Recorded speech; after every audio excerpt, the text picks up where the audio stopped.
Everyone, आप देख रहे हैं चैनल अमीन इन्फो। दोस्तों, एसएससी सीजीएल 2026 का नोटिफिकेशन आ गया है और इसके एप्लीकेशन फॉर्म लाइव हो गए हैं। फॉर्म इसके भरे जाएंगे दोस्तों 22 जून तक। 21 मई से 22 जून तक इसके फॉर्म भरे जाएंगे। जो इसका टीयर 1 का एग्जाम है वो टेंटेटिवली शेड्यूल करा गया है अगस्त सितंबर में, और टीयर 2 का जो एग्जाम है वो दिसंबर में शेड्यूल करा गया है। ये डेट्स टेंटेटिव हैं, इसमें बदलाव भी हो सकते हैं। बात करते हैं पोस्ट वगैरह की, कौन कौन सी पोस्ट हैं। इसमें यहाँ पे आप लोग देख सकते हो, असिस्टेंट ऑडिट ऑफिसर की वैकेंसी है सेंट्रल कैडर में, स्टेट कैडर में, और मिनिस्ट्री का नाम भी यहाँ पे लिखा हुआ है Indian audit and accounts department. और इसके अलावा क्लासिफिकेशन ग्रुप बी की नॉन मिनिस्ट्रियल पोस्ट है। ये एज लिमिट 18 से 30 साल की है। और भी यहाँ पे आप देख सकते हो असिस्टेंट अकाउंट ऑफिसर की वैकेंसी है स्टेट कैडर के अंदर। फिर अगर हम पे लेवल 7 में बात करें, ये ऊपर वाली 3 वैकेंसी पे लेवल 8 के अंदर थी। पे लेवल 7 के अंदर अलग अलग डिपार्टमेंट के अंदर वैकेंसी हैं, असिस्टेंट सेक्शन ऑफिसर की, और असिस्टेंट सेक्शन ऑफिसर के अलावा इंस्पेक्टर ऑफ इनकम टैक्स की, इंस्पेक्टर सेंट्रल एक्साइज की।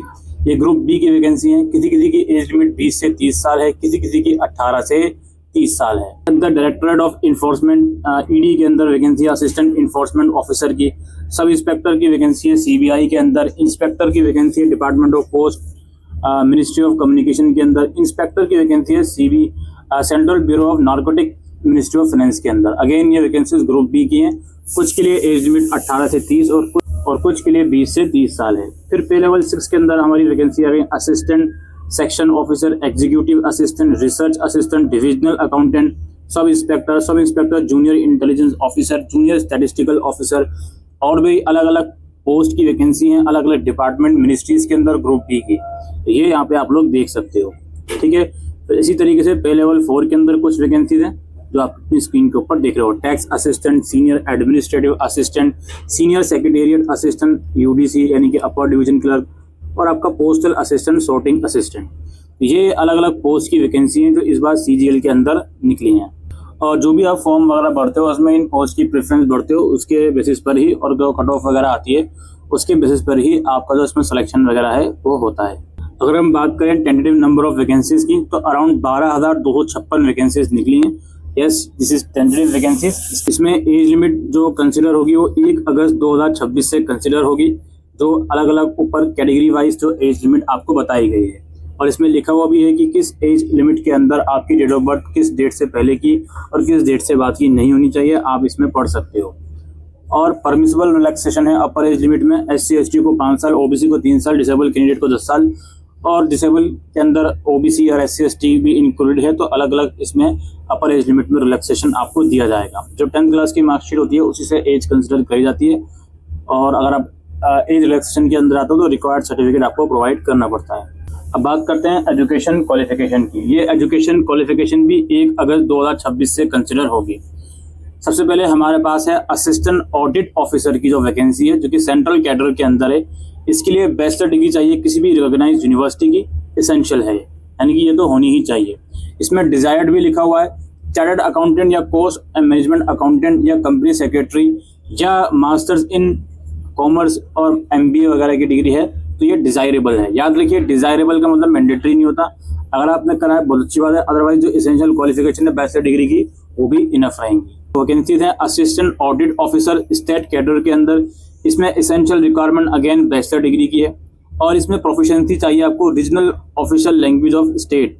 जिस स्टेट कैडर में आप अप्लाई करोगे तो वहाँ की जो भी ऑफिशियल लैंग्वेज है उसकी प्रोफिशिएंसी आपको होनी चाहिए। यानी इसमें जो assistant audit officer state cadre की वैकेंसी है, इसके अंदर डिजायरेबल क्वालिफिकेशन भी अगेन CA है, या कोर्स एंड मैनेजमेंट अकाउंटेंट है, या कंपनी सेक्रेटरी है, या मास्टर ऑफ कॉमर्स है, MBA वगैरह है, तो आप इसमें एलिजिबल हो। डिजायरेबल है अगेन, जो मिनिमम है वो बैचलर डिग्री की ही है। फिर असिस्टेंट अकाउंटेंट ऑफिसर की वैकेंसी है स्टेट कैडर के अंदर। इसके लिए भी मिनिमम बैचलर डिग्री आपको चाहिए, और कंसर्न स्टेट की जो भी रीजनल लैंग्वेज है वो आपको आनी चाहिए। जूनियर स्टैटिस्टिकल ऑफिसर, इस पोस्ट के लिए जो बैचलर डिग्री चाहिए किसी भी सब्जेक्ट में रिकॉग्नाइज्ड यूनिवर्सिटी की, 60% मार्क्स के साथ मैथमेटिक्स होनी चाहिए +2 लेवल पर। किसी में बैचलर डिग्री हो लेकिन +2 में मैथ्स होने जरूरी है, और उसमें 60% मार्क्स हो। या आपके पास बैचलर डिग्री है किसी भी सब्जेक्ट के साथ, उसमें आपने स्टैटिस्टिकल एक सब्जेक्ट पढ़ा है डिग्री लेवल में, तो भी आप इसमें एलिजिबल हो। स्टैटिस्टिकल इन्वेस्टिगेटर ग्रेड 2 की वैकेंसी, इसके लिए बैचलर डिग्री आपको चाहिए स्टैटिस्टिक्स में, या मैथमेटिक्स में, या इकोनॉमिक्स में, या डेमोग्राफी में या पॉपुलेशन स्टडीज में या अलग अलग यहाँ पे सब्जेक्ट लिखे हुए हैं, इनमें से किसी एक में बैचलर डिग्री आपको चाहिए। ये अदर पोस्ट, जो ऊपर पोस्ट मैंने आपको बनवाई है, जो ऊपर पोस्ट मैंने आपको बताई हैं, उसके अलावा बाकी अदर पोस्ट जो है उनमें बैचलर डिग्री चाहिए किसी भी रिकॉग्नाइज्ड यूनिवर्सिटी की। स्टूडेंट अपनी क्वालिफिकेशन के फाइनल ईयर में वो भी अप्लाई कर सकता है। बस उसका जो रिजल्ट है, जो भी क्वालिफिकेशन है उसकी 1 अगस्त 2026 तक कंप्लीट हो जानी चाहिए। ऑनलाइन ही करना है। इस ब्राउचर में सारे एनेक्सर्स अवेलेबल है, प्रोसेस वगैरह आप उसको देख सकते हो। अगर आपने OTR SSC में पहले कभी नहीं करा तो पहले OTR करना है, फिर आप लॉगिन करके अपने फॉर्म को फिलअप कर सकते हो। और OTR एप्लीकेशन फीस 100 रुपीज़ की है। वुमेन और SC ST और डिसेबल कैंडिडेट्स के लिए कोई भी फीस नहीं है। अब बात करते हैं सबसे इम्पोर्टेंट चीज़ की, जो कि है स्कीम ऑफ एग्जामिनेशन। तो जो इसका एग्ज़ाम रहेगा इन पोस्ट के सिलेक्शन प्रोसेस के अंदर, इसमें 2 टीयर के एग्ज़ाम है, टीयर 1 और टीयर 2। दोनों ही कंप्यूटर बेस्ड एग्ज़ाम रहने वाले हैं, MCQ बेस में है और अभी हम डिस्कस करने वाले हैं। जो आपका टीयर 1 एग्ज़ाम है इसकी बात करते हैं। टीयर 1 एग्ज़ाम के 4 सेक्शन बताए जा रहे हैं: general intelligence and reasoning, general awareness, quantitative aptitude और इंग्लिश कॉम्प्रिहेंशन। 25-25 क्वेश्चन है, 50-50 मार्क्स के, यानी कि 100 क्वेश्चन आपके 200 मार्क्स के ये होने वाले हैं। 1 घंटा इसमें दिया जाएगा और सेक्शनल टाइम है 15 मिनट का हर एक सब्जेक्ट के लिए। जो ये टीयर 1 का एग्जाम है, again as usual MCQ based exam रहेगा। क्वेश्चन इसके इंग्लिश और हिंदी दोनों लैंग्वेज में आएंगे और इसमें 0.5 मार्क्स की नेगेटिव मार्किंग भी रहेगी। इसके बाद हम बात करेंगे टीयर 2 एग्जामिनेशन की। अब टीयर 2 एग्जामिनेशन के अंदर कितने पेपर हैं? पेपर 1, पेपर 2, पेपर 3, 3 पेपर इसमें बेसिकली मोटा मोटी रखे गए हैं। अब सबसे पहले हम बात करते हैं पेपर 1 की। अब पेपर 1 में सबसे पहले सेशन 1 होगा, जो कि 2 घंटे 15 मिनट का है इन टोटल, सेशन 1। अब इस सेशन 1 के भी कुछ सेक्शन हैं। पहला सेक्शन के 2 पार्ट हैं, मैथमेटिकल एबिलिटीज, रीजनिंग और GI। ये 30-30 नंबर के हैं, 60 नंबर के, 180 मार्क्स के। ठीक है, 1 घंटे का ये पर्टिकुलर सेक्शन है। फिर सेशन 1 के अंदर ही दूसरा सेक्शन होगा, जो कि इंग्लिश लैंग्वेज और जनरल अवेयरनेस का है। 45 + 25 70 क्वेश्चन होंगे, 3 नंबर का एक क्वेश्चन, 210 मार्क्स का। और ये सेक्शन रखा गया है अगेन 1 घंटे का। ठीक, उसके बाद सेक्शन 3 होगा। सेक्शन 3 कंप्यूटर नॉलेज टेस्ट है, जो कि 20 नंबर का है। ये अगेन 15 मिनट का रखा गया है। तो इस तरीके से ये तीनों सेक्शन को मिला के सेशन 1 बनेगा, जो कि 2 घंटे 15 मिनट का हो गया। सेशन 3 कंप्यूटर नॉलेज टेस्ट होगा, 20 क्वेश्चन 60 नंबर के। फिर सेशन 2 होगा आपका। सेशन 2 में केवल एक ही सेक्शन है, या इसका आप सेक्शन 4 भी बोल सकते हो। इसमें डेटा एंट्री स्पीड टेस्ट आपका लिया जाएगा, जो कि अगेन 15 मिनट का होगा। डेटा एंट्री टास्क आपको इसमें दिया जाएगा। फिर इसके बाद हमारी बारी आती है पेपर 2 की।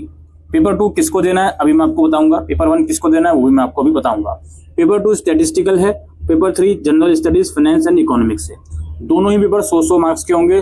200 क्वेश्चन होंगे दोनों पेपर में और 200-200 मार्क्स के होंगे। 2-2 घंटे के दोनों पेपर होंगे। ये मैंने पैटर्न समझा दिया आपको टीयर 2 एग्जाम का। अब इसे और डिटेल में समझते हैं। टीयर 2 जो है इसमें बता रहे हैं, ये पेपर 1 होगा, पेपर 2 और पेपर 3 होगा। ठीक है, जो कि सेपरेट शिफ्ट में करवाया जाएगा, सेपरेट डेज में भी करवाया जा सकता है। पेपर 1 जो है वो सभी के लिए कंपलसरी है। किसी भी पोस्ट के लिए अप्लाई कर रहे हो, पेपर 1 सभी के लिए कंपलसरी है। अब इसके अंदर 4 सेक्शन है, 2 सेशन है और 4 सेक्शन है, सभी को करना है वो। ठीक है, इंक्लूडिंग कंप्यूटर वगैरह या जो भी चीजें हैं। फिर यहाँ पे ये लोग बोल रहे हैं पेपर 2 जो होगा वो केवल उन लोगों के लिए है जिन्होंने अप्लाई करा है या जो शॉर्टलिस्टेड करे जाएंगे जूनियर स्टैटिस्टिकल ऑफिसर की पोस्ट के लिए, मिनिस्ट्री ऑफ स्टैटिस्टिक्स और प्रोग्राम में। आप यहाँ पे देख सकते हो। पेपर 3 जो होगा वो करवाया जाएगा उन कैंडिडेट के लिए जो शॉर्टलिस्टेड हुए हैं असिस्टेंट ऑडिट ऑफिसर या असिस्टेंट अकाउंट ऑफिसर की पोस्ट के लिए। ठीक है जी। अब पेपर 1 जो है इनके 4 सेक्शन होंगे। ये फिर से बता रहे हैं पेपर 1 को, जो मैंने अभी ऊपर आपको बताया। पेपर 1 के 4 सेक्शन होंगे, सेक्शन 1, 2, 3 और 4। ये बात समझ में आ गई। पेपर 1 जो है वो 2 सेशंस में करवाया जाएगा, ये भी मैंने आपको बता दिया, सेशन 1 और सेशन 2। सेशन 1 में जो है आपके 3 सेक्शन होंगे और सेशन 2 में जो है आपका एक ही सेक्शन होगा। ठीक है, ये आप लोग देख सकते हो। 2 घंटे का सेशन 1 होगा और सेशन 2 आपका 15 मिनट का ही होगा। अब सेक्शन 1 जो है इसके 2 पार्ट है, इसमें आपको बता दिया गया, जिसको आपको 1 घंटा मिलेगा कंप्लीट करने के लिए।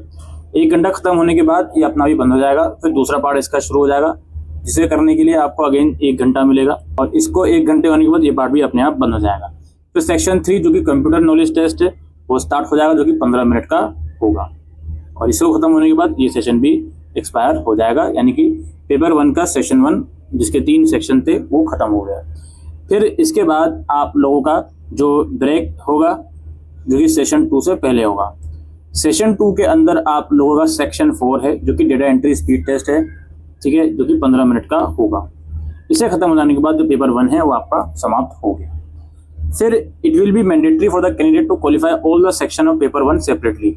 जितनी भी सेक्शन है पेपर 1 के सबको क्वालिफाई करना मैंडेटरी है फर्दर रिक्रूटमेंट प्रोसेस के लिए।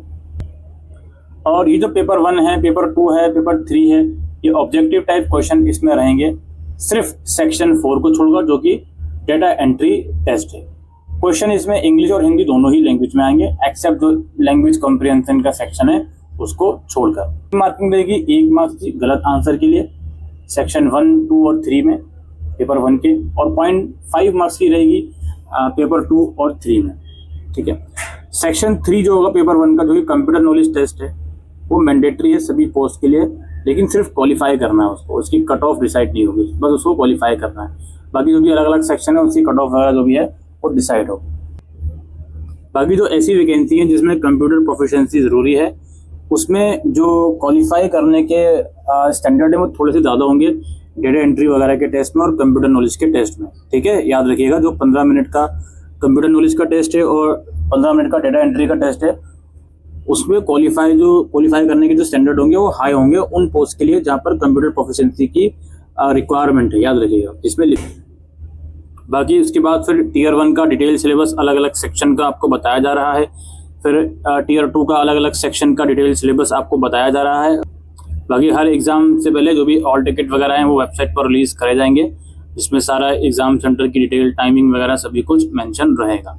ऑलराइट, तो यही दोस्तों CGL 2026 के बारे में डिटेल इन्फॉर्मेशन हम इस वीडियो के अंदर देने आए थे। उम्मीद करते हैं ये वीडियो आपको यूज़फुल लगी हो, तो इस वीडियो को शेयर करिएगा। Thank you.